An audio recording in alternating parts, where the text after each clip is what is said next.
Lunch box பார்க்கலாமா? இன்னைக்கு பார்த்தீங்கன்னா இட்லி வந்து ஃப்ரை பண்ணிக்கிறாங்க பொடி போட்டு. அதாவது நேத்திக்கு செஞ்சாங்க அதே மாதிரி எங்க அம்மா சொல்றது. அது நேத்திக்கு செஞ்சது வேற, இன்னைக்கு கருவேப்பிலை பொடி. பரவாயில்ல, எல்லாம் ஒண்ணுதான்.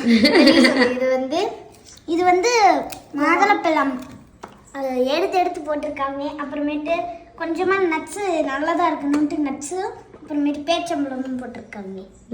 அவ்வளவுதான் எங்க school lunch box. Okay friends, உங்க வீட்ல ஓகே ஃப்ரெண்ட்ஸ், நிறைய பேர் பார்த்தீங்கன்னா இந்த கருவேப்பிலை பொடியோட ரெசிபி வந்து கேட்டிருந்தீங்க. உங்களுக்கு அது பிடிச்சிருக்காமா?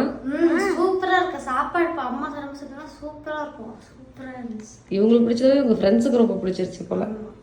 அதனால அதோட ரெசிபி பார்த்தீங்கன்னா உங்களுக்கு நான் சீக்கிரமாக போடுறேன். இப்போ நம்ம கொஞ்சம் வேலை இருக்குது. இன்னைக்கு vlogல வந்து ஒரு இம்பார்ட்டண்டான விஷயம் வந்து நீங்கள் பார்ப்பீங்க, மறக்காமல் போய் பாருங்கள். ஓகே ஃப்ரெண்ட்ஸ், எல்லாருக்கும்